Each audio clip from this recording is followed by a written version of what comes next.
王妃，您终于醒了。奴婢以为您再也醒不过来了。记忆中，这是他唯一的陪嫁丫鬟，也是这王府中唯一关怀他的人。水。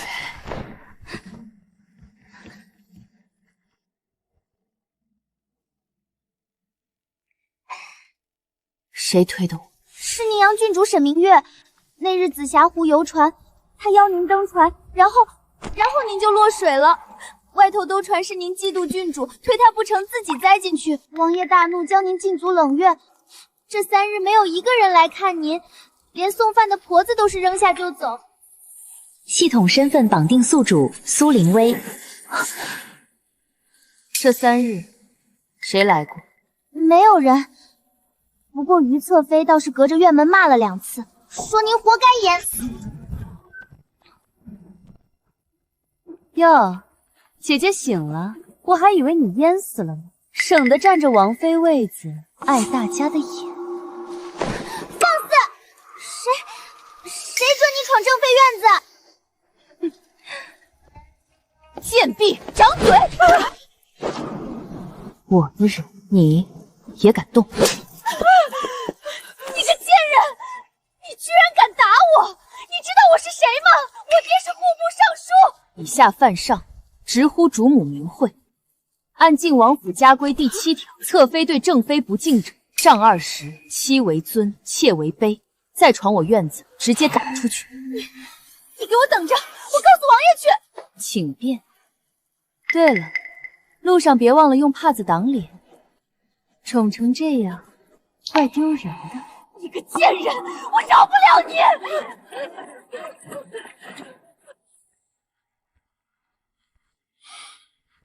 妻为尊，妾为卑。他以前从不提家规，有意思。王妃，您怎么变得这么厉害了？以前您见着于侧妃都是绕道走的。大难不死，总该长长记性。以后我们再也不会被这些杂碎欺负。去烧1桶热水，我要沐浴。好，奴婢这就去。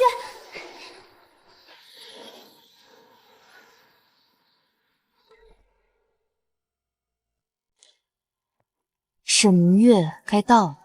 郡主，她今晚还敢来？她不来，怎么确认苏凌薇是不是真的变了？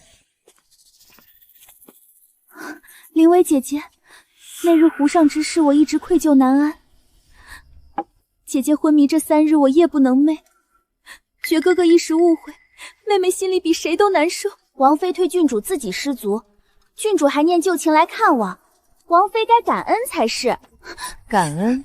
我昏迷3日，不见你请1位太医送半分药材，我刚醒你就带人上门来感恩，这是愧疚，还是趁我病要我命？紫霞湖游船，你假借靖王名义邀我登船，桂花糕里下软筋散，你以为我不知道那糕点是你亲手做的？你胡说！我还没说完，你推我下水，但你没算到湖底还藏了杀手。你血口喷人，觉哥哥最信我。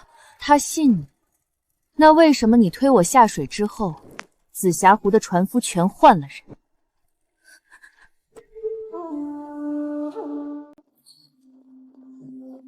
王爷，查清楚了，紫霞湖出事那天，原本的4个船夫根本没上船。我们在城外义庄找到了他们的尸体，被人一刀毙命，换了身形相似的杀手顶替。沈明月那边怎么说？郡主身边的丫鬟说，那天换船夫是因为原来的人吃坏了肚子，郡主并不知情。原来他没有撒谎，他竟真的在鬼门关前走了一遭，而我却毫不知情。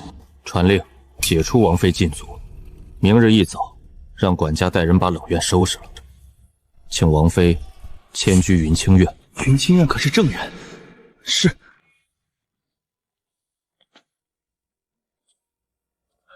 王妃恕罪，这云清院空置了3年，奴才们还没来得及。还不是因为王妃搬得太急了。姐姐虽然解了禁足，但这府里的钟馗，太后娘娘可是交给我打理的。如今府里吃紧，云清院的炭火、拨人的月例，姐姐恐怕得等下个月了。府里吃紧，侧妃这身蜀锦1匹要50两银子，头上的赤金步摇少说也得100两。晋王府的侧妃1年的利银不过80两，你这一身穿了府里3年的开销，这是我娘家陪嫁的。是陪嫁还是账面上的亏空？查一查就知道。把账房无能给我叫来，把晋王府近3年的采买库房月例账本移驻乡内，全部搬到云清苑正厅。少一夜，我扒了他的皮。奴才这就去。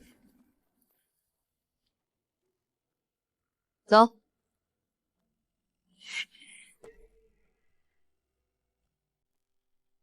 王妃姐姐好兴致，不过妹妹提醒一句，钟馗是太后娘娘亲口交代我管的，你当真敢接？上月采买精米300担，市价每担8000银子，账上记的是1两2钱，光这一项贪了120两。高管事，我说的对吗？王妃明鉴，市价涨了，上月雨水多，米价确实。京中12家粮铺上月均价7008分，这是户部存档的市价底册。你说涨了，涨到1两2，哪个粮铺？掌柜叫什么？你写下来，我让人当场去问。采买管事杨军，药材价比市价高30%，回扣拿了多少？账房无能，做假账抹平亏空，每一笔都经你手。王妃，奴才也退，奴才全退。王妃，奴才只是奉命行事。3位即刻辞退，银两3日内追回，人送京兆府，按律处置。往后月钱按时发，不拖欠。做事得力者有赏，失礼扒外者赶出王府。京兆府见。奴才遵命。侧妃若身正，何必怕我这个？妹妹，冷晨传消息，银雨楼确实接了沈明月的单子，银票号段对上了，但单子上只写了落水，没写补刀。补刀是临时加的，有人顺水推舟。谁？沈明月背后还有人，他以为是他自己买凶，但实际上这笔钱走的是他名下的私账没错。但银票的号段最早从南郊一家钱庄出来，那家钱庄的东家姓薛，薛相。现在还不能确认，但沈明月这颗棋子被人用得很顺手。他推我下水，杀手补刀，1石2鸟，杀了我，晋王失一臂；杀不成，沈明月背锅，脏水泼不到背后那人身上。你打算怎么办？先治伤，暗处的线慢慢捋。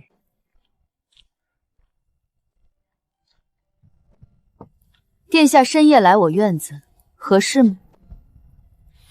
活血化瘀的，你打于侧妃那2下，手腕肯定肿了。你看见了？整个冷院都看见了。下次打人别用蛮力，不伤自己。谢谢。你今日说妻为尊，妾为卑，是真心话。王府规矩不就这么写的？以前从没人拿着规矩当回事。这个人跟我想的不太一样。王妃，春花宴就在3日后，往年郡主总让您难堪，这回您身子还没好全，让2位陪嫁嬷嬷来一趟，我问问宴席规矩。哎，奴婢这就去。用一次少一次，春花宴上若有人下毒或暗算，不能轻易动用。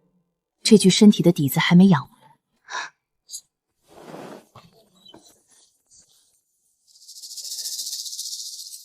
醉花毒，渐渐萃了醉花毒，半个时辰不解，必死。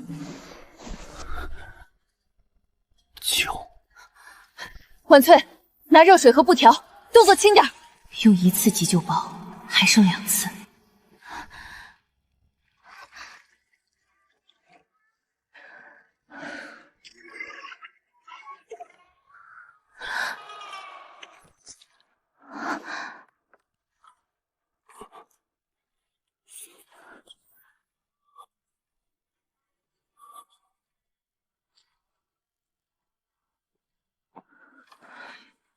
强行激活急救盒，这具身体的底子撑不了多久，应该没问题。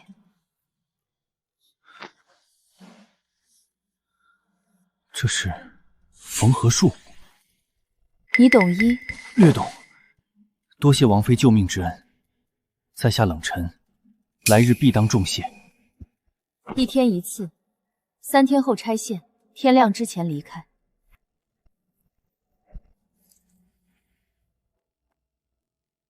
持此牌，醉仙楼全免。遇事可报我名字。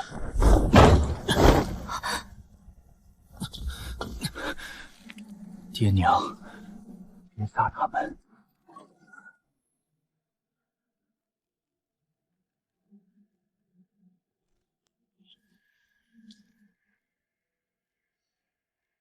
这买卖不亏，精神力消耗太大了。这个月只剩2次机会，春花宴在即，剩下的2次得用在刀刃上。王妃，昨晚那个人忘了，你没见过，我也没见过。奴婢知道了。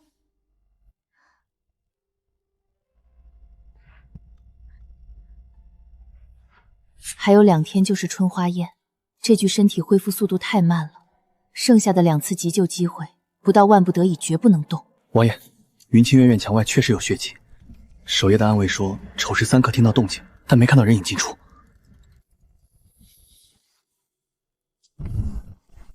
他把人藏了1夜，还治了伤。王爷的意思是？没什么，把暗卫换一批，昨夜当值的调去守马厩。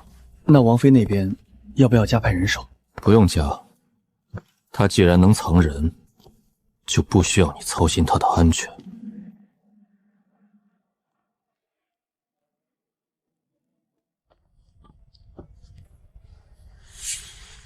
这是冷院初见时我从他榻边捡到的缝合术、醉花毒解方、藏人治伤，这一连串的事情3年间从未显露。他到底在镇国将军府学了什么？还是说，眼前这个人根本不是苏灵卫，但他在救人。不管他是谁，他在救人。够了，昨夜你救了一个人，醉花毒解药，还有缝合术，哪儿学的？外祖家行医，跟着学过些偏方。殿下若为这个来，不必深究。我不是审你。京城眼线多，你一举一动都有人盯着。御花园、太医院，甚至后厨都有各府的暗桩。2日后春花宴，沈明月肯定挑事。你若不想比，本王替你推了。为什么不比？正好让京都众人看看，谁才是草包。好，本王拭目以待。昨日你从账本揪出3个蛀虫的事，军中有人议论了。镇国将军府的女儿果然不是等闲之辈。殿下这是夸我？算是。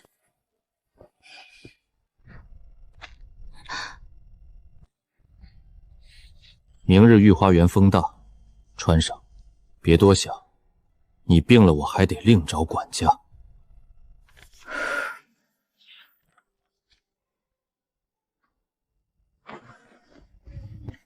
这个人连送东西都要找个借口。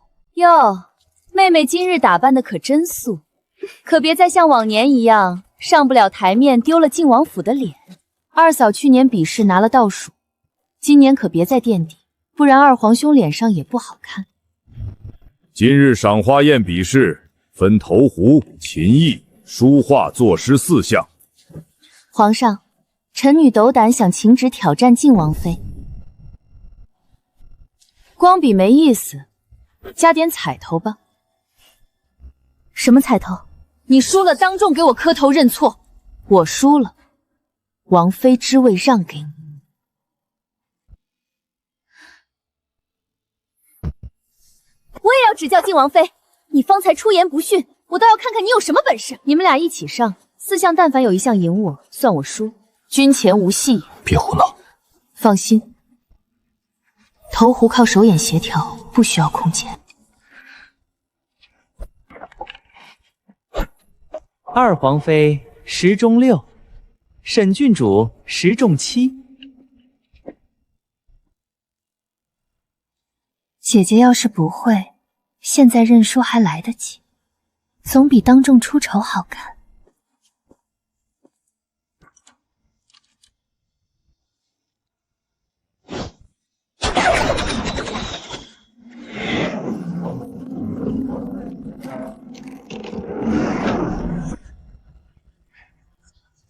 好，十箭连发，箭箭中狐。靖王妃这一手，就是禁军神射手来了，也未必做不到。不可能！以前明明不会投壶。人总是会变的。错两处执法，暗音偏高，算不得上乘。7分，过得去。姐姐若不会，认输还来得及。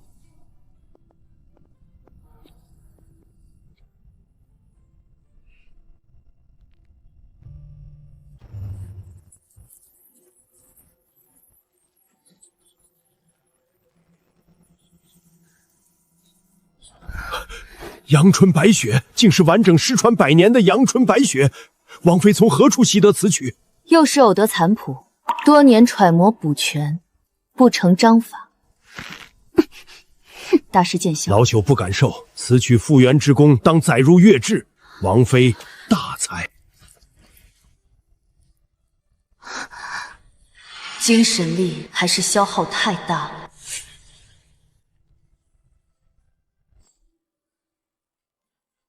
好字，好画，好诗，3绝。这幅画收进御书房。这王妃也太厉害了吧！4项我全胜，2位该兑现赌约了。皇上，靖王妃，他们也是一时好胜，年轻人之间的玩笑话，何必当赌约军前立下，岂能反悔？今日输了可以不算，那国法和家规日后是不是也可以不算？律法面前不分玩笑认真。愿赌服输。我等技不如人，甘拜下风。这个女人坏了沈明玉的事。靖王府什么时候多了这么个棘手的王妃？让宋侍郎递个折子，就说靖王妃在御前用妖术投壶奏琴，祸乱视听，递到督察院。那不是宫里的人。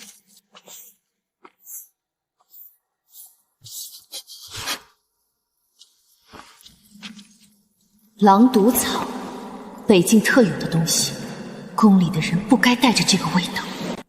王爷，胡地杀手身份查实了，来自银雨楼，雇主确认是宁阳郡主沈明月。银雨楼，京都排名第1的杀手楼，沈明月花得起这个钱。沈家给郡主的嫁妆里有一条私账，每年从南郊庄子收的银子上万两，他用这笔钱怎么办？南郊银雨山庄是他们的老巢，沈明月这次失手不会罢休，他下次出手会更狠。你想做什么？那地方不简单。沈明月敢雇杀手，就必须付出代价，但硬刚太准。给我3天时间休息一下。这3天不要出门，我派暗卫守住云清苑。殿下这么紧张我？你是靖王妃，你出事丢的是靖王府的脸。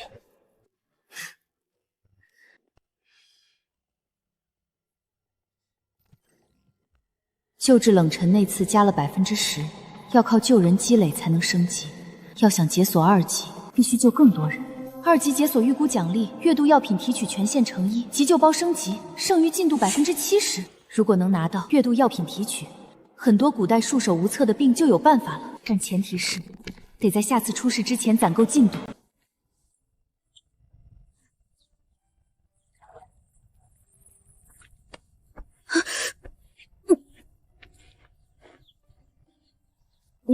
你真的给我们吃的，不要我们干活？要干活，但管吃管住，教你们读书识字学功夫。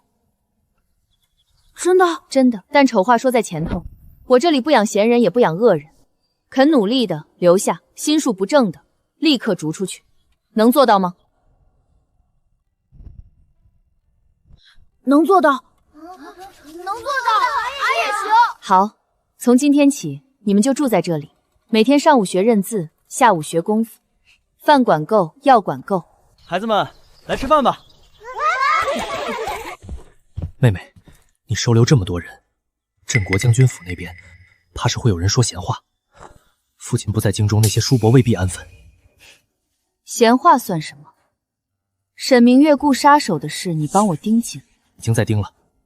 还有，冷尘那边有消息了，醉仙楼传话，有人在查你。底细不明，但出手很干净，不像是沈明月的人。继续盯，让冷晨不要暴露自己。妹妹，你从前不是这样的，你以前连蚂蚁都不敢踩。哥，我在水里差点没上来，可我偏不认命。谁越想看我死，我就越要活得好好的。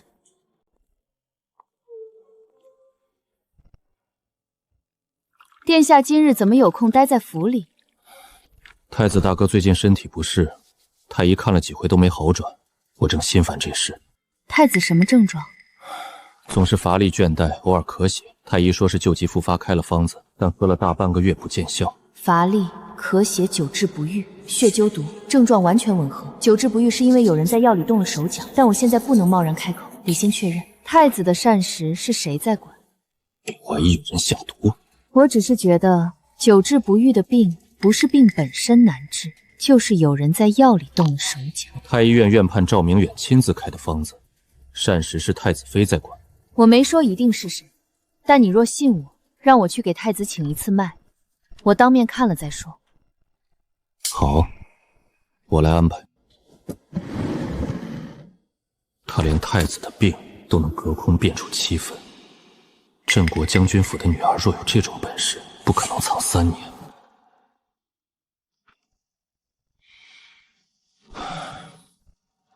但他在救人，他所做的每一件事，最后都是在救人，不管他是谁。够。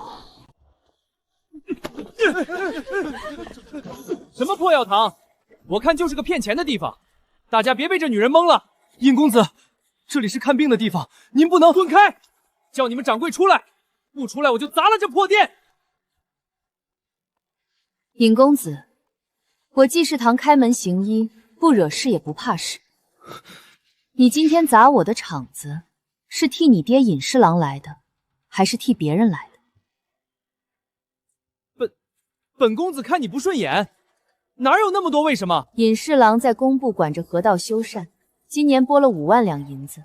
你今日若在济世堂闹出了人命，你猜明天督察院的折子会不会刚好落到你爹桌上？你少吓唬人！尹文君，你又仗势欺人！靖王殿下，滚！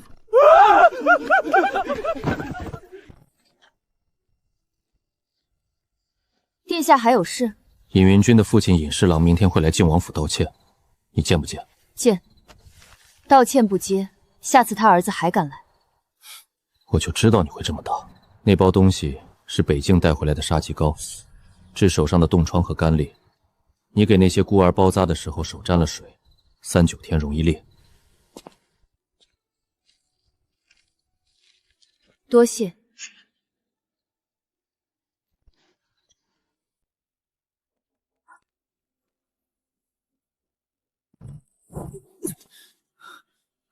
你又被追杀了。银雨楼的人，沈明月加了100万两要你的命。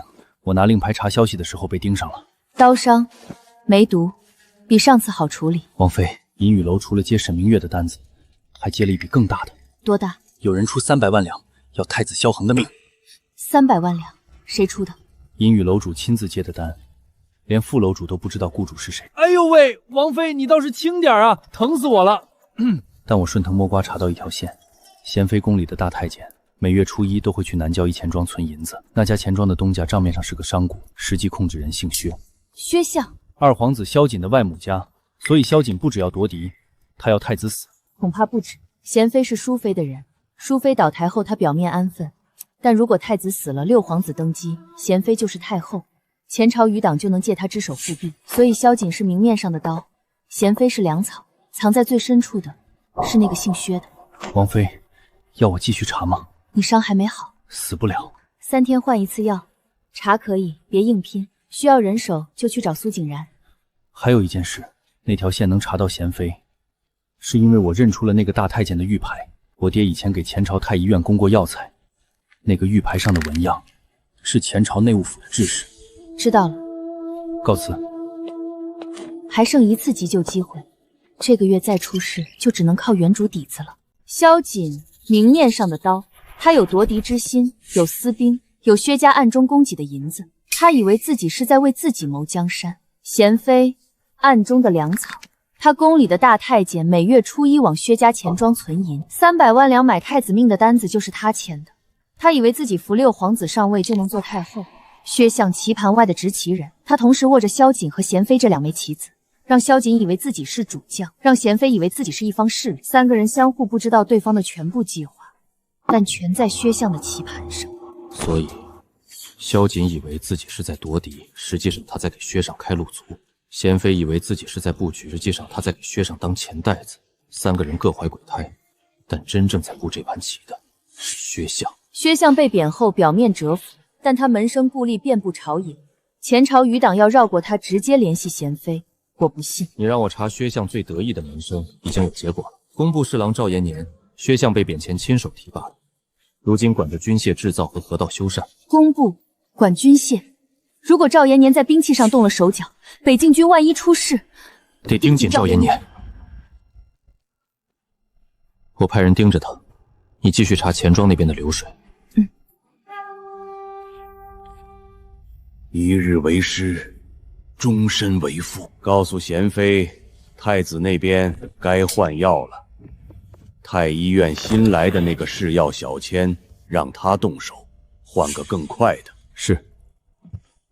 老师，快了。3弟弟妹不必多礼，姑这几日实在起不来身，失礼了。殿下客气了。臣女听闻殿下近日身体不适，略通医术，斗胆想为殿下请一次脉，不知殿下可否允准？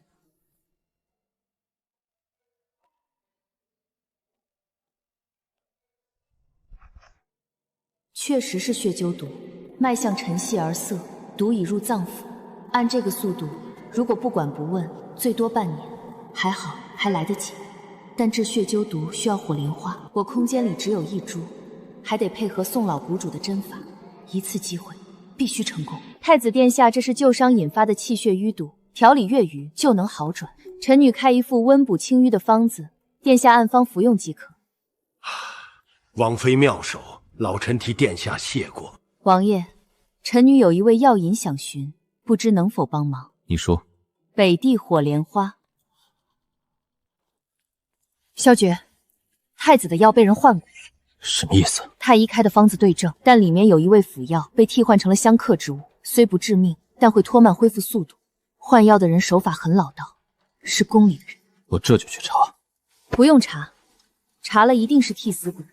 这一招就是要让你查，查出一个无关紧要的小太监顶了罪，案子结了，真正下毒的人反而更安全。那你觉得应该怎么做？换药这件事本身告诉我，有人在暗处盯着太子的病情，知道太子在被医治，他急了。一个人急就会出错，我们等他自己出错。好，那火莲花。火莲花是解毒的核心药引，我手里有1株，但需要宋老谷主配合施针，你得帮我请到他。我来请。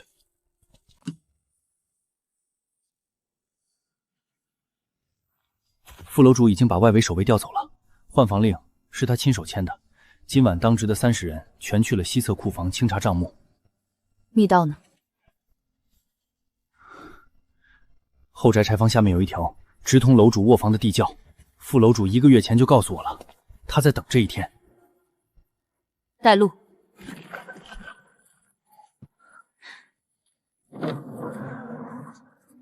王妃，这边走。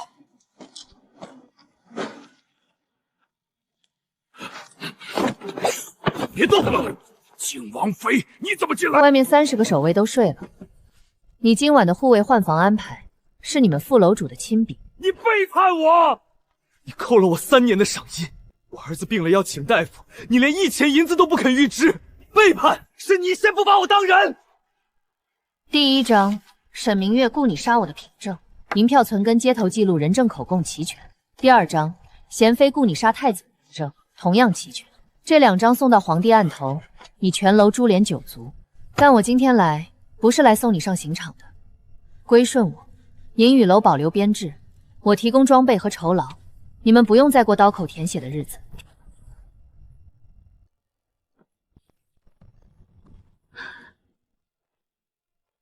你的人，我一根头发没动。你儿子喝了1碗甜汤，现在在睡觉。归顺我，他们能平安担回后宅；不归顺，我不是在威胁你，我是在告诉你，你妻儿的平安从此只在我一念之间。属下愿归顺阁主。很好，从今日起，银雨楼改名暗影部，你仍做统领。第一件事，贤妃和沈明月的罪证整理成册。第二件事，帮我查薛相最近和谁见过面。是。副楼主那笔账，您早知道了。夏燕查的，他翻了1个月的旧账册。银雨楼主克扣下赎赏银不是1天2天了，我只是用了这个线头。您连副楼主家里有病人这种事都查了？用人之道，先依其心，再断其路。姑祖母，你要为明月做主啊！苏林威他在京中开药堂收买人心，还饲养人手，还在府里安插自己的人替换了厨房采买，他分明心怀不轨。传晋王妃进宫。儿臣参见皇祖母。苏氏，你可知罪？他开药堂收孤儿，私设宅院养人，分明是结党营私，图谋不轨。姑祖母，您看他。皇祖母，儿臣所收孤儿都是街头流浪之人，药堂银钱账目清晰可查，户部随时可调阅。至于私设宅院，那是苏家庄子、镇国将军名下产业，儿臣不过是用自家主产做些善事。你还敢顶嘴？皇祖母，定儿臣的罪之前，请先看这个。郡主沈明月买凶刺杀朝廷命妇，银票号段与郡主府私账吻合。街头的银雨楼副楼主已在殿外候召，皇祖母可当面问话。带进来。明月，这是真的。姑祖母，我只是一时糊涂，是他逼我的，他抢了爵哥哥。够了！禁足郡主府半年，没有哀家命令，不准踏出府门一步。姑祖母，不要啊！都是苏林威逼我的，都是他的错。你以前没这个胆色。皇祖母，死过一次的人，胆子总会大一点。听说你把太后气得不轻，但最后她反倒罚了沈明月，这叫先发制人。冷城那边有新消息，薛相3天前深夜密会了一个人，那人第2天就去了南郊钱庄。查到是谁了吗？那人戴斗笠，没露脸，但我派了暗影部的人盯着那家钱庄，只要他再去，就能截住。另外，太子血鸠毒的事，你确定需要火莲花？确定，但我需要2个条件：宋老谷主亲自配合施针，还有给我完整的10天准备时间，这10天不能被打扰。宋老谷主这边我来请，至于10天，这10天，靖王府彻底闭门谢客，谁都进不了你的院子。靖王那边再请宋老谷主，人已经动身了。让他请，宋老谷主来了正好，把火莲花的下落透露给萧瑾，说的具体一些。靖王妃手里有一株，准备用来治太子，就说是我的意思。您是说让二皇子去抢？借靖王的手拔掉萧瑾，再借萧瑾的残党牵制靖王，3枚棋子，1枚换1枚。属下明白了。别伤到靖王妃，她还有用。老师等了10年，不及这10天。火莲花配5000年灵芝，再加3味引经药，确是血鸠毒唯一解法。老朽行医50年，只在古书上见过此方。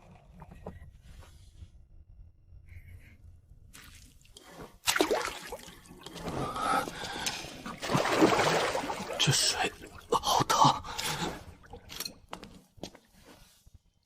殿下忍一忍，盏茶之后您会浑身发红、出汗，那是毒素外排的正常反应。毒已经开始外排了，稳住。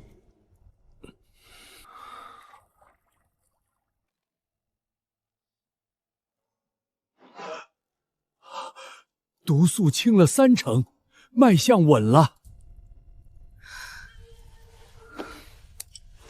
10天后做第2次解毒，这段时间，太子按我写的方子饮食，1日3餐，不可断。弟妹，救命之恩，没齿难忘。你脸色很差，回去休息就好。爷爷，我看阿珏这次是栽了。少说话，把药渣收了。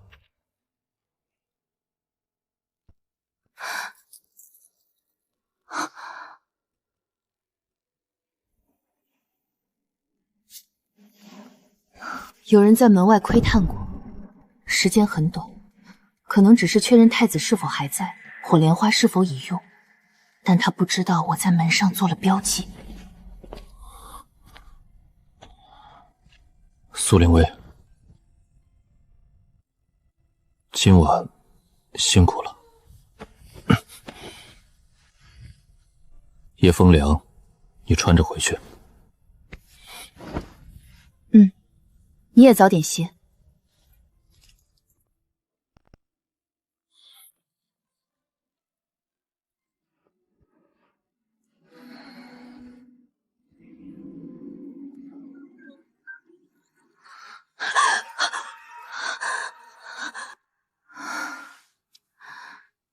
距离升级还差一次救人积累，但现在的我已经快撑不住了。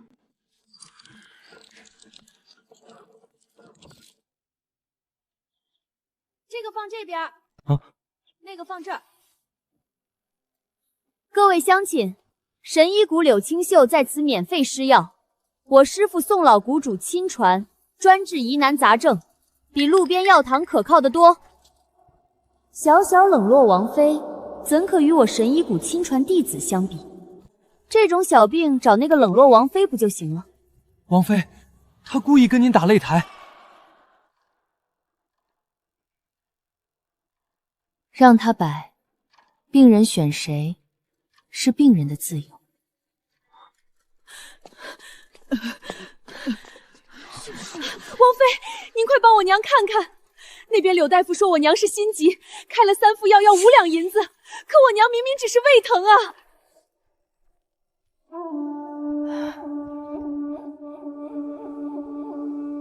柳大夫，胃寒积食，用保和丸加减即可。你开的这3味活血化瘀药，对心急有效，但对虚寒体质反而伤胃。大方向对了，辩证错了。这不是庸医吗？开这么贵的药，还诊错了。是啊，什么人啊？这是庸医啊！小小冷落王妃也敢诋毁我？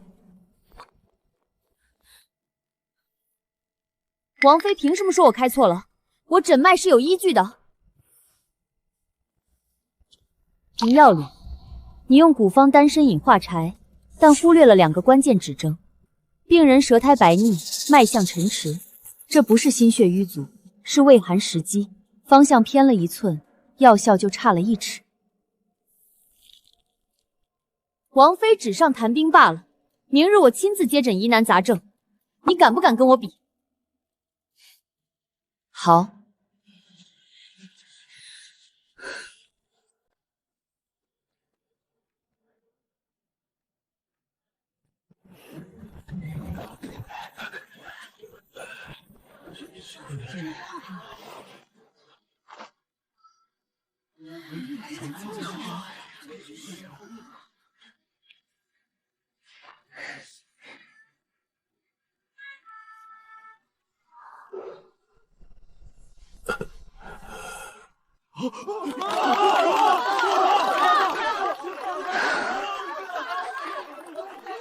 柳大夫厉害，神医谷果然名不虚传。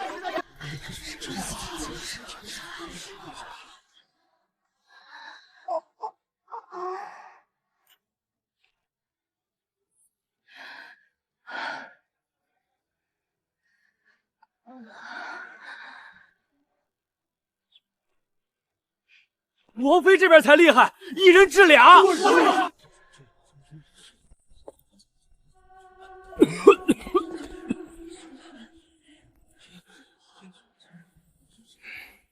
哎，你让他去。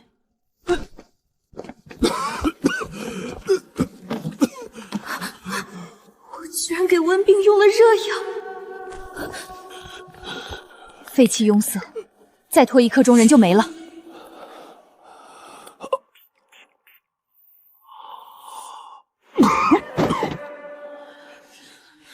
把这个病人扶进去，给他熬1碗宣肺汤。是。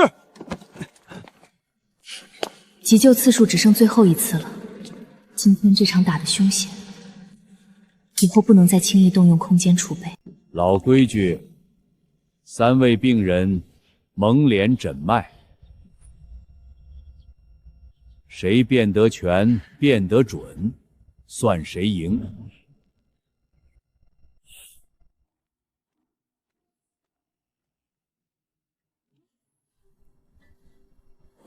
脉象沉滑，失阻中焦。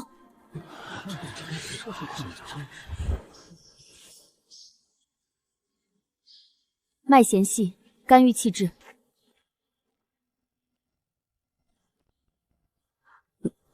脉涩，血瘀症。失阻中焦无误，但兼有虫积，当加用使君子。肝郁气滞，但根源在胃，是胃络受损，腐肉增生，俗称胃溃疡。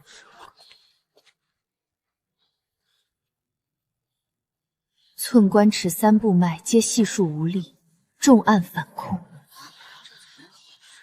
不是血瘀，是血海枯竭，精微不化。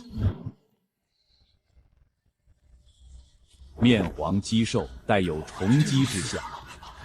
面容痛苦，是胃络受损。王妃真乃神医啊！面色苍白，是血虚之症。敬王妃全对。第3位柳青秀已辨错了，血瘀与血虚差了108000里，这一局王妃胜。我输了。青秀，输在明处不可怕，怕的是输在暗处还不知道怎么输。第3位病人的病，血海枯竭之症，放在现代需要骨髓匹配，靠古代手段几乎无解。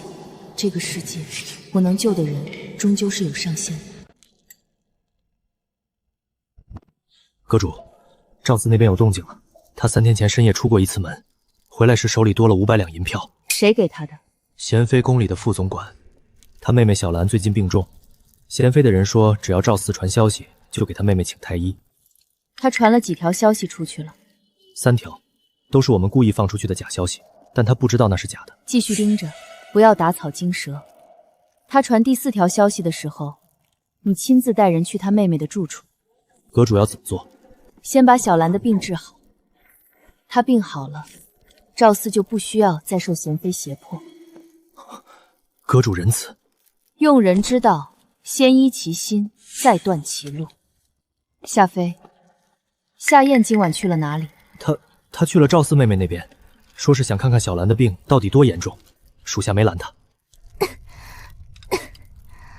姐姐，你是谁啊？我叫夏燕，你哥哥的朋友，来给你送药的。我哥哥他好久没回来了，他说他去挣钱给兰兰看病。睡吧，睡醒就好了。阁主，夏燕还在赵四那边，小兰吃了药睡下了。属下有句话不知当不当讲。说。夏燕她小时候家里也闹过灾，她有个妹妹，没活过7岁，所以她才会去。风云阁里的人，每个人身上都背着自己的故事，要让他们真正归心，靠的不是令牌和命令。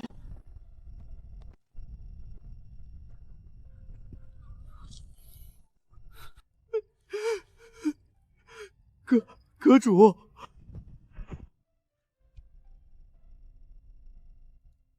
肺劳加体虚，再不治1个月都撑不过。我配的药每日1剂，温水冲服，半月就能好转。阁主，我对不起您，我传了3条消息出去，我不是人。你对不起的不是我，是你自己。你传了3条假消息出去，贤妃的人迟早会发现被骗，到时候你妹妹的病依旧没人管，你选的是一条死路，替你妹妹选的死路。药我给了，你妹妹的病我来治，但风云阁的规矩不能破。从今晚起，你被逐出风云阁，遣送回原籍。以后你和你妹妹的活路自己挣。你妹妹病好之后，如果还想回来学手艺，让她自己来济世堂找我。阁主，赵四传了3条假消息出去，贤妃那边应该已经起疑了。正好，他起疑就会着急，着急就会犯错。让暗影部盯紧贤妃宫里的动静。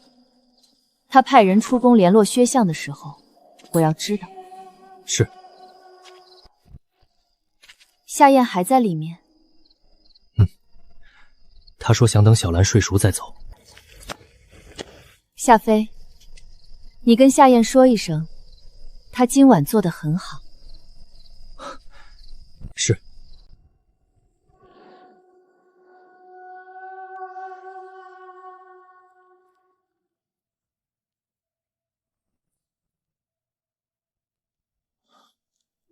怎么样？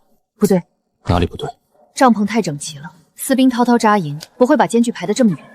这里不像营地，倒像一座摆好了等人看的戏台。是儿，萧瑾故意摆出来，让我们发现的。他猜到我们会来查，这里是假的，里面多半放着假账册、假密信。今晚若是我们端了这个营，再把东西呈给皇上，反倒坐实了靖王府诬陷皇子的罪名。那就不碰，撤。等一下，你有主意？既然是饵，里面一定有假文书。我们找到他们，但不带走，烧了，当场焚毁，让萧瑾的嫁祸落空。他的人回去只会禀报营地被袭，文书被烧，可他不会知道我们到底看出了多少。好。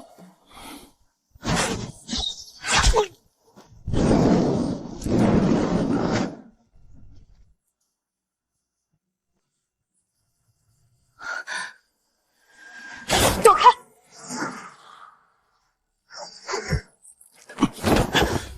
撤！假营地在南坡，真营地在北坡3里外的峡谷。苏令威，别说了，你在流血。我看见车辙了，新印子往北走，最近几天才撵出来的。这种时候你还管车辙？不看，今晚就白来了。闭嘴，先活着回去。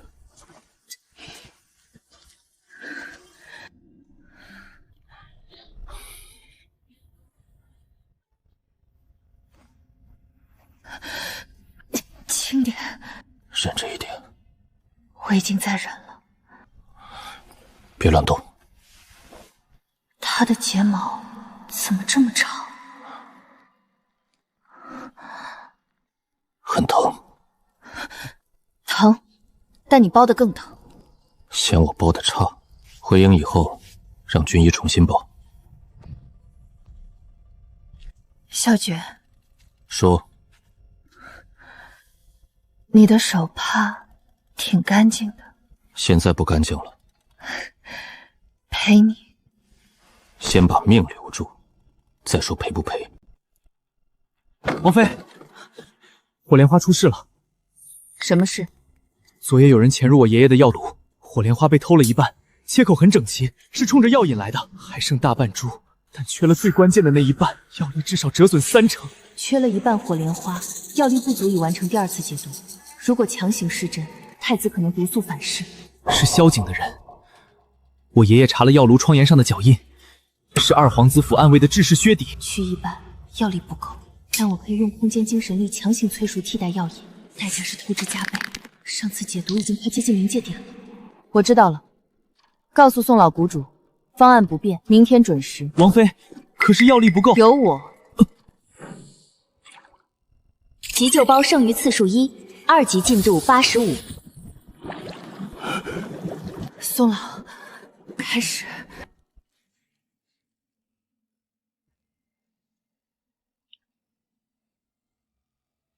脉象由沉转浮，都在往外走。毒全清了。警告：精神力透支，医疗空间将暂时休眠，急救次数已清零，2级解锁进度85，冻结中。距离升级还差1次，现在已经什么都没了。空间休眠了，急救次数归零，2级进度冻结在85%。现在的我跟普通大夫没有区别。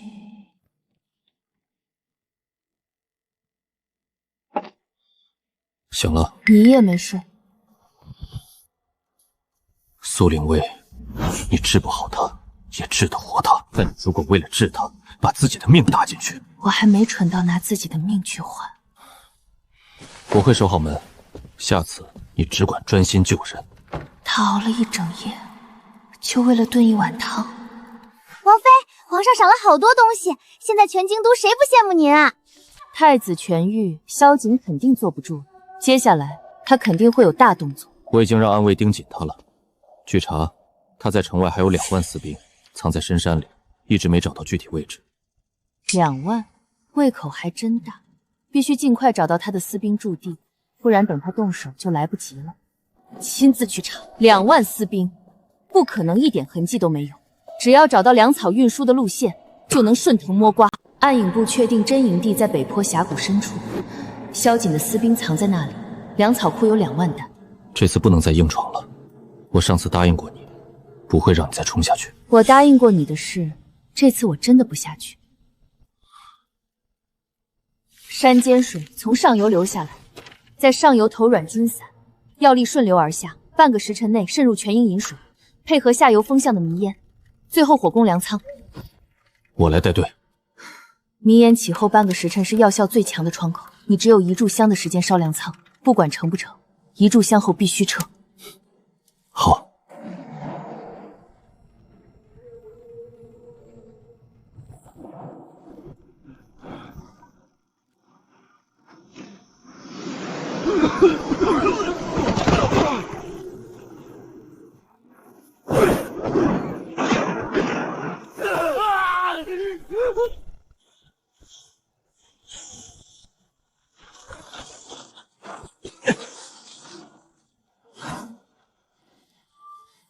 撤。粮草烧了，萧瑾唯一的底牌没了，接下来他只能孤注一掷，提前动手。而我还剩什么？急救次数为0，空间2级未解锁，剩下7天。7天之内，萧瑾一定会拼死一搏，我不能再用任何储备了。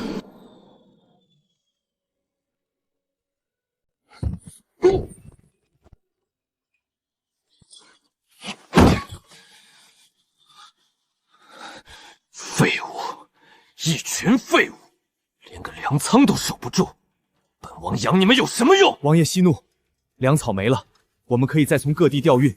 当务之急是靖王已经发现了我们的驻地，迟则生变啊！是啊，他都找上门了，既然藏不住了，那就不藏了。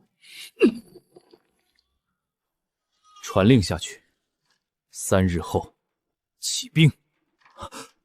王爷，这么快，我们还没准备好，兵器也不够。等准备好，脑袋都没了。薛家那边已经联络好了，太后那边也会配合。3日后，趁皇帝出宫祭祀，我们半路截杀，一举控制京城，扶持6皇子登基。3日后起兵，比我预象的要早。看来粮草被焚，他是真急了。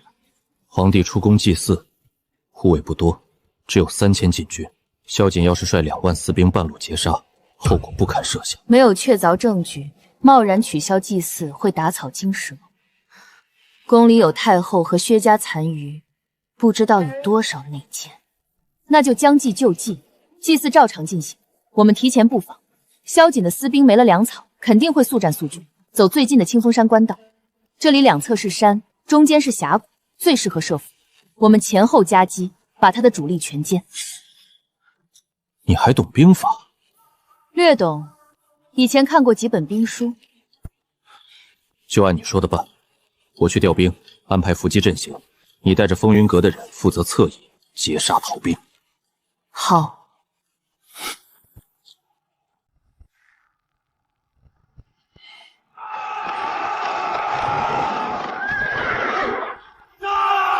拿下皇帝，荣华富贵会就在今日！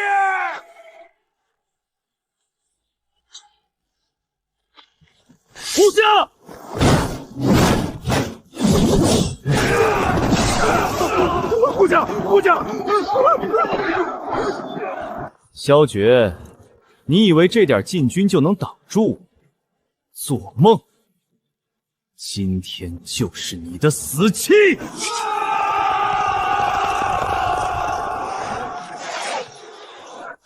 反贼受首！不可能！我们的计划怎么会泄露？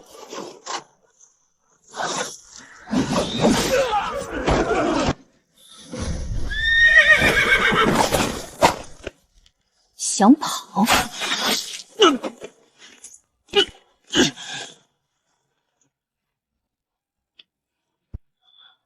别追了，穷寇莫追，他跑不了。京城已经布防了。好，靖王、靖王妃，你们立了大功，乃我大耀之幸。皇上谬赞，这个大功是将士们用命换来的。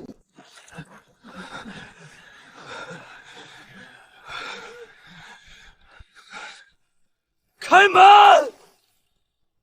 薛相呢？他们答应接应我的。萧瑾，谋逆作乱，罪证确凿，还不束手就擒？不可能！薛家呢？我外祖父呢？苏林伟，你毁了我！是你自己野心太大，但你以为这条谋逆的路是你自己选的？薛相3个月前密会贤妃宫里的总管太监，这上面写着借靖王妃之手除萧瑾。1时2年，你被你自己的外祖父卖了。外祖父，你说话呀！这不是真的。王爷，成王败寇，你不过是薛家复兴路上的一枚棋子。棋子，我做了10几年棋子。二皇子萧瑾谋逆，赐死。薛家满门抄斩，党羽按律处置。薛允之，你身为3朝老臣，勾结前朝余党谋害太子，罪加一等。皇上以为杀了我薛家就干净了吗？前朝余党便不迟延，今日倒一个，明日还有10个，这江山坐不坐得稳，还未可知。前朝余党之事，交由靖王彻查。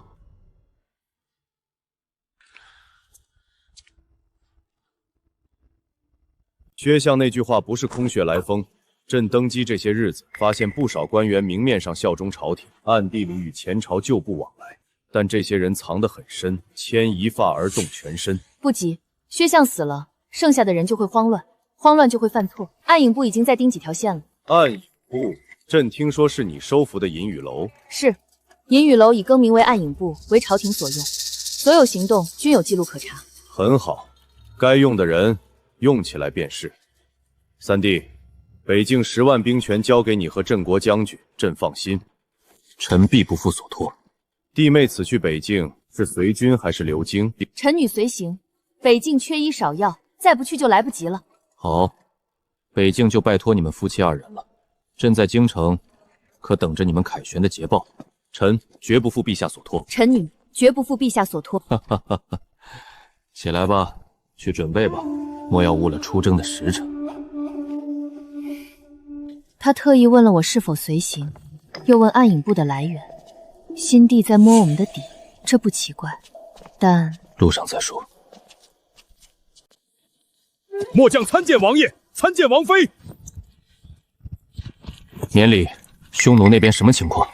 最近频繁骚扰边境，抢了10几个村镇，兵力不足，我们只能防守。匈奴至少3万人，先锋斥候已到黑石关外。带我去伤兵房。王妃，药材早就用完了，伤口化脓，只能硬熬，轻伤的还能撑一撑，重伤的只能看命了。医疗空间休眠中，剩余恢复时间6天23小时。本月急救次数已经用完了，2级药品库还剩15%的解锁进度，当前状态无可用储备。把所有草药库存拿来，有多少算多少。再派人上山采药，认识金银花、连翘蒲公英的都去。王妃，草药也快用完了，只剩下小半筐，有多少用多少，不够的我配替用药。还有，准备烈酒，越烈越好。还有干净纱布，把库存里的旧布全部煮沸晾干，有多少准备多少。是。王妃，北京不比京城，这里缺医少药，咱们能撑几天？撑过这几天，等药材补上了，再换更好的。空间休眠6天，这6天只能靠这双手和这些草药硬扛。看好了，烈酒和药粉3:1，必须搅拌成这种粘稠的糊状，太稀敷不住，太干药性渗不透。记住这个顺序，先用烈酒冲洗伤口，必须把表面的脏污和腐肉冲干净。这步最甜，但你手绝对不能抖，狠不下心就是害他。王妃，要清理伤口了，按住。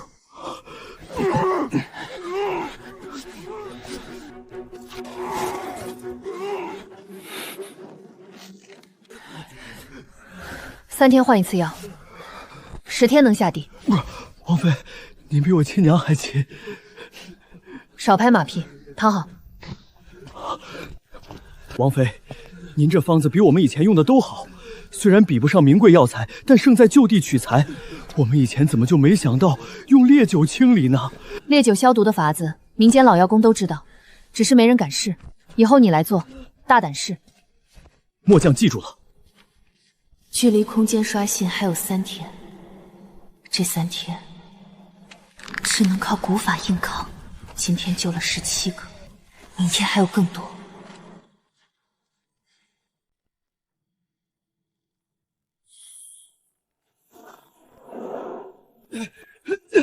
报！匈奴3万大军已过黑石关，先锋斥候距我军大营不足30里，扬言踏平靖边军。王爷、王妃，匈奴3万人马，我军只有5000守军，末将以为应当坚守待援。不能守，匈奴远道而来，粮草不济，守城战拖得越长，对他们越不利，所以他们一定会抢攻。但我们5000人对3万人，正面硬守打不赢，主动出击才有机会。黑石关外有一处峡谷，两侧陡壁，中间狭窄，只容千骑并行，适合伏击。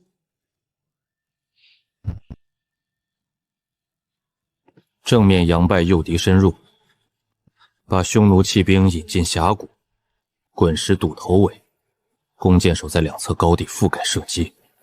我提3件事：第一，改良连弩的图纸我已经画好了，让铁匠连夜赶制，至少100把。第二，风云阁500人冒充援军旗号，从侧翼虚张声势。第三，你这次不上正面战场，你右臂的伤还没好全，上次你自己答应的。好，我带风云阁在侧翼，不上主阵。末将以为伏击固然好，但万一匈奴不追怎么办？他们一定追。我正面佯败，我的败够让他们追进来。殿下，这是在自夸？是你先说我演技好的，忘了？算吧。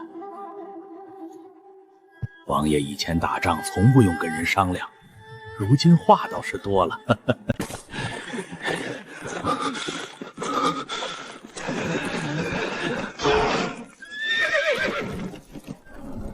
追！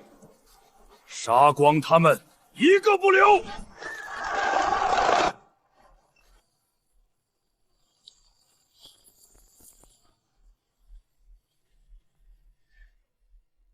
再等10个呼吸。放滚石！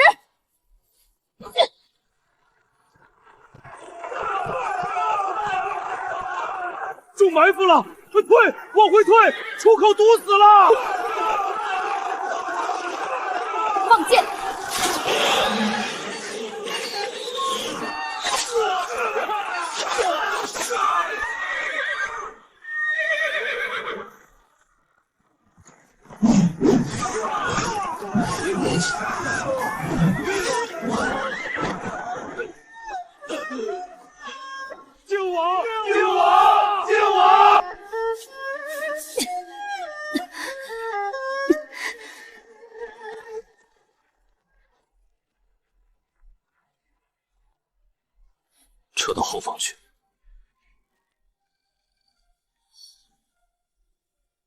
好，他额头的伤，回去得给他上药。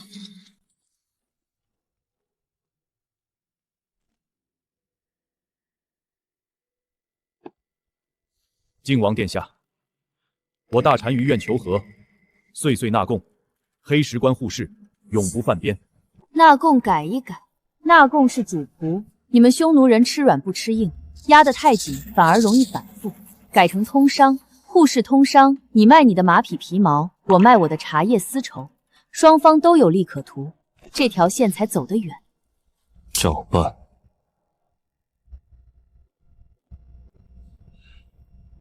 王妃，您跟匈奴人打过交道？没有，但人心都差不多，越是压迫越记仇。通商让双方都有钱赚，谁舍得砸自己的饭碗？哼。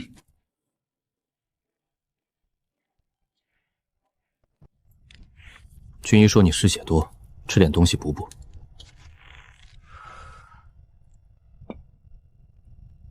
你从哪儿弄的？跟匈奴俘虏换的，他们随军带了不少。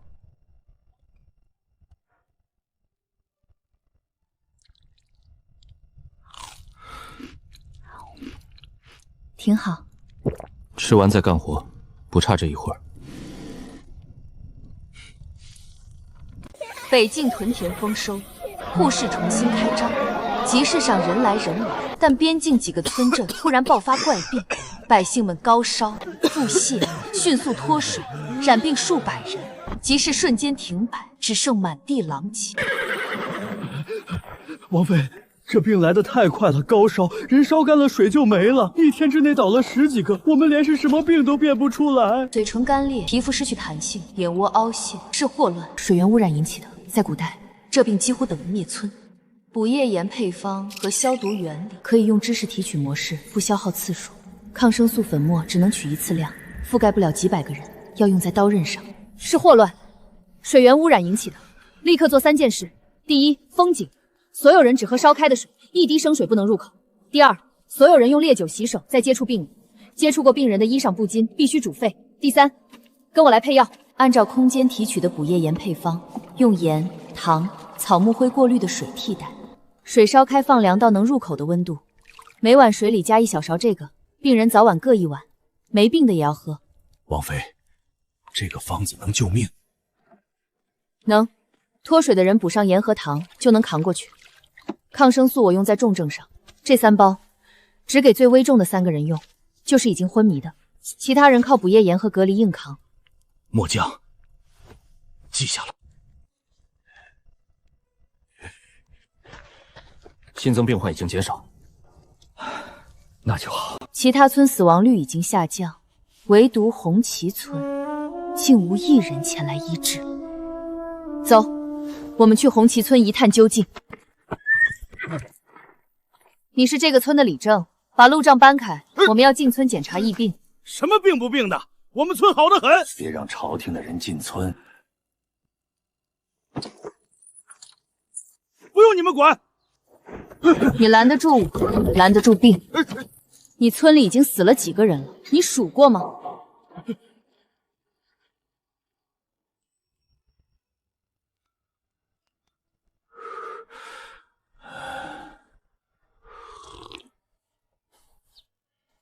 这样能消毒，大家都要记住，大家务必严格分区，避免交叉感染。王妃，求您救救我儿子！你儿子我救，但明天开始，你替我去挨家挨户敲门，把不愿意隔离的人都叫出来。你做得到吗？我做得到。去喂你儿子，他喝了这1碗，命就能回来1半。多谢，多谢。王妃，红旗村今天新增病例降到2个了，明天再封1天井，差不多就能稳住了。新增病例下降为0，终于都结束了。王妃，您是我们全家的活菩萨。乡亲们，快快请起，老人家起来，病好了就该高兴，跪着做什么？回去把井再洗一遍，明天我让人送石灰来。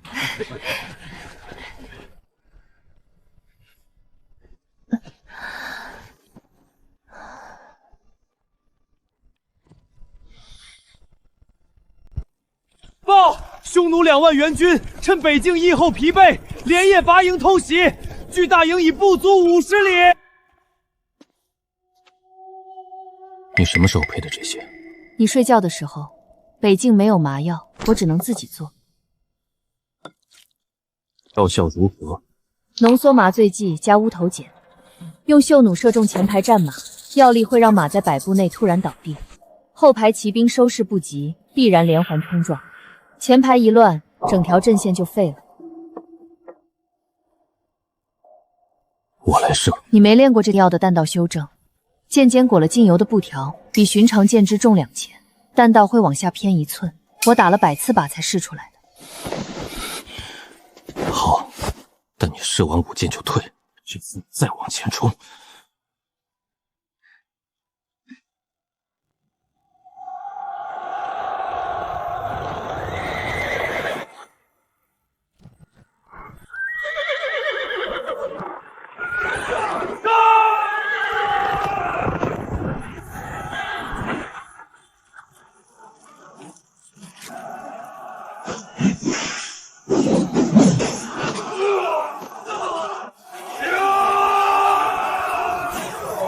挡我者死！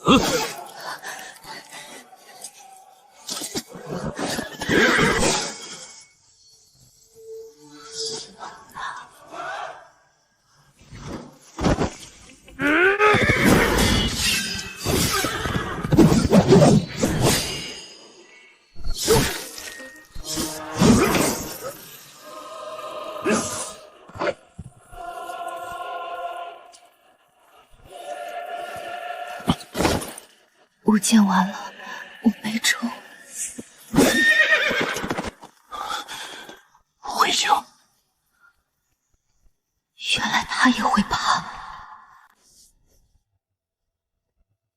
禀王爷，王妃这次伤得比上次轻，万幸没有伤到骨头，只是这旧伤崩裂，又添了新撕裂的口子，千万得好生休养，不可再过度发力了。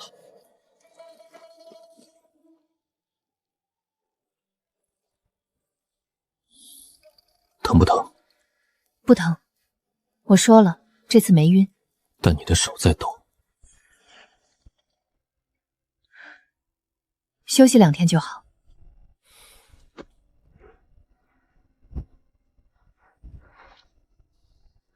你哪来那么多蜂蜜？上次没吃完，留着给你的。萧绝，你这人还挺细心的。吃完早点睡，明天还有军务。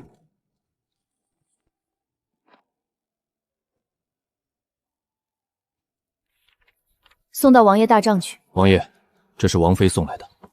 知道了。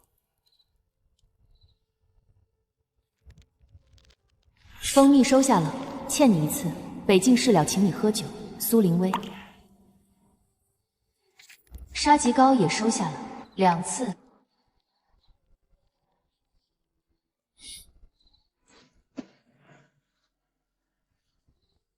你写了3遍。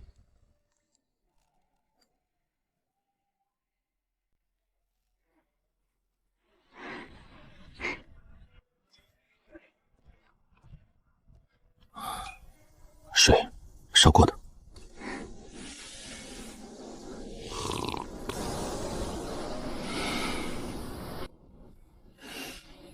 那一块是试验田，用了新式水车，灌水量比往年多3成。如果收成翻倍，明年就全境推广。好。我的妹子！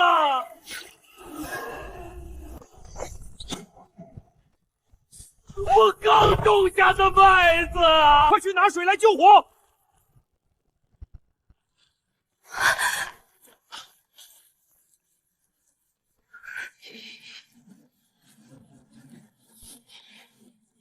不是天灾，有人放的火。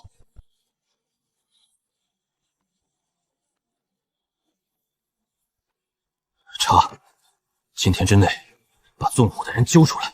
查出来之后，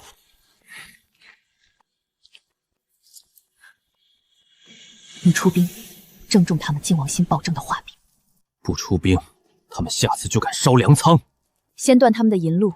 暗影部劫了前朝余党送来的3批银子，他们手里没钱了，现在只剩粮道和商路，断了他们的路，比出兵更管用。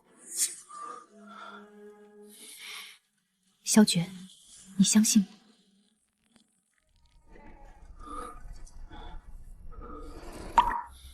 ？3天后，粮道若还卡着，我出兵。好。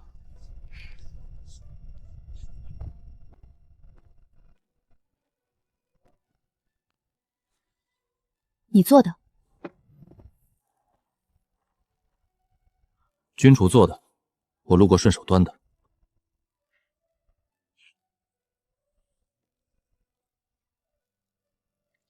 明天我去找那几个大族的族长谈，谈不拢，你再出兵。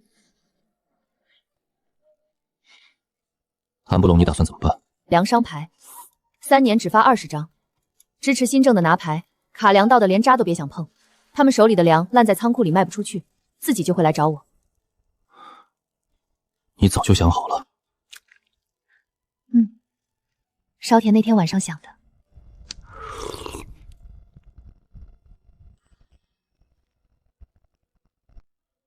诸位都看到了，北境实行粮商准入制，3年内只发20张牌照，持牌者方可收购北境粮食，往关内运销。王妃，20张牌，我们这么多人，谁拿牌谁不拿牌，总得有个章程吧？章程很简单，支持新政者拿牌，卡粮道者不拿。这3个月来，支持屯田配合护市，没有倒卖军粮的，我这份册子上都有名字。3天后公布第1批持牌名单。这3天，愿意补签支持新政承诺书的，可以额外递交申请。王妃，老夫签。3日后，第1批牌照发给了17家中小商户，北境粮道开始流通。持牌者的粮食一车车拉出北境，没牌的豪族仓库里堆着卖不出去的新粮。王妃，王爷，小人知错了，田是小人让人烧的，小人愿意赔，双倍赔，只求王妃给小人家族一条活路。牌可以补发，烧田的银子双倍赔，赔完来谈。小人赔，小人倾家荡产也赔。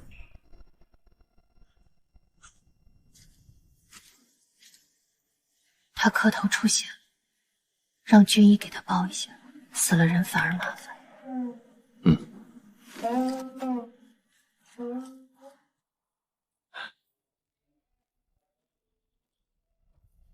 京中的消息，萧恒已经动身巡视北境了，3日后抵达。他来巡视是好事，正好看看北境屯田和护市的成效。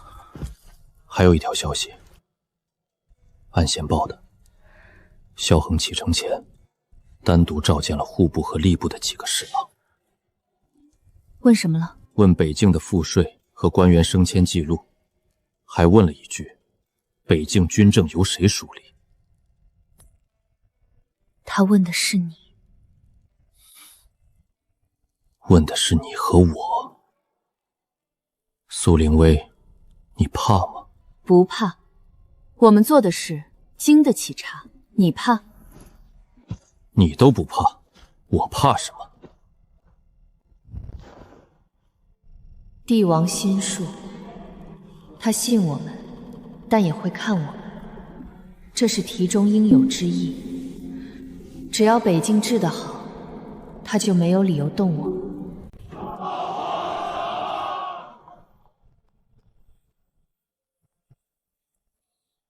北境被他们夫妻治得比京城还繁华。是，靖王和护国夫人推行新政，百姓得利。三弟免礼，朕这一路看得清清楚楚，北境能到今天这样，你们夫妻功不可没，是凌薇的功劳。屯田、护市、医馆、学堂都是他一手推行。半月前北境爆发的10亿，是他用古法配药平息的。护国夫人辛苦了。朕听说你在推行新政，让女子读书习武，让百姓自治村务。确有此事，但推行阻力不小。北境几个大族联手压着新法令，他们手里握着本地粮道和商路，嘴上说支持朝廷新政，暗地里卡着不放。百姓想自治村务，他们就把村长的儿子抓走做人质。竟有这种事？有，而且臣父查过了，这几个大族的背后有前朝余党在供银子，他们不敢明着反，但拖也能把新政拖死。那你打算怎么办？臣父已经断了他们的银路，暗影部劫了3批前朝余党送来的银子，现在他们手里没钱了，只剩粮道和商路。臣父请陛下下一道旨，授权北境实行粮商准入制，3年内只发20张粮商牌照，谁支持新政谁拿牌，拿不到牌照的粮走不出去。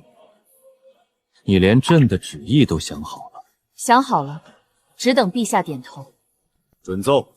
另外，朕打算将北境模式推广全国，由你主持推行。臣父领旨。部将结阵！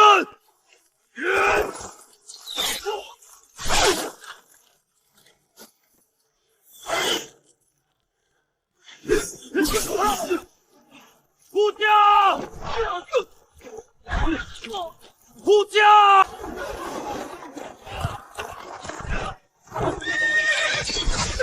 留活口，至少留3个。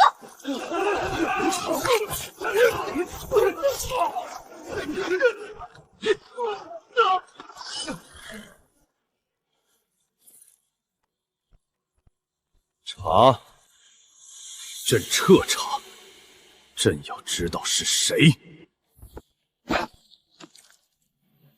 陛下，这条线臣女来查，暗影部已经锁定了几个目标，3日之内必有结果。好，皇兄，主谋查出来了，和预想的一样，就是前朝残党。三弟，坐下。三弟，朕问你一句实话：北境百姓如今只知护国夫人，不知靖王，你介意吗？他做的，就是我做。朕是怕你心中有刺，没有最好。北境新政推行全国的事，朕不是说着玩的。朕打算让苏灵威牵头，你从旁配合，你们夫妻联手，朕放心。臣遵旨。三弟，朕登基以来最不后悔的一件事，就是当年没撤了你靖王妃的位分。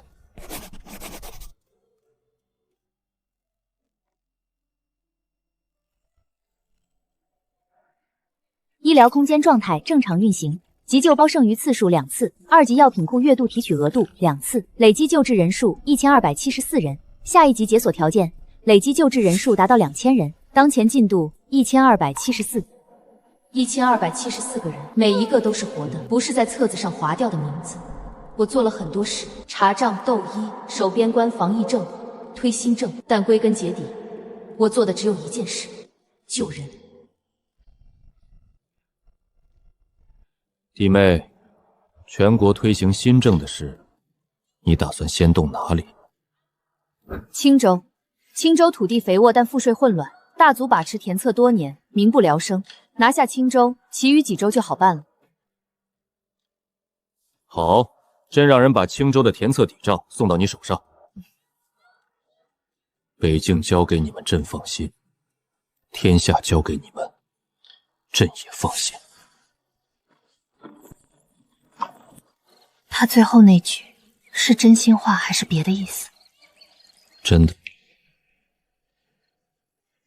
天下交给你们，放心。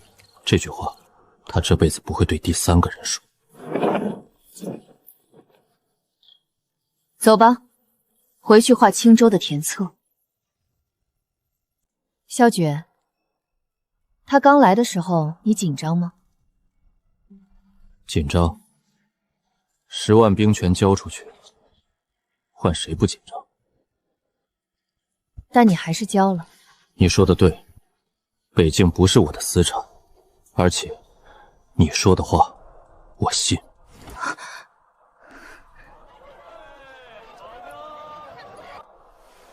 苏灵薇，从你在冷院醒来的那天起，我一直在看你。你查账、斗医、平乱、治伤，守边关、防疫政、推新政。你从来不需要站在谁身后，但我还是想站在你身边。你说站就站吧，反正我也不打算赶你走。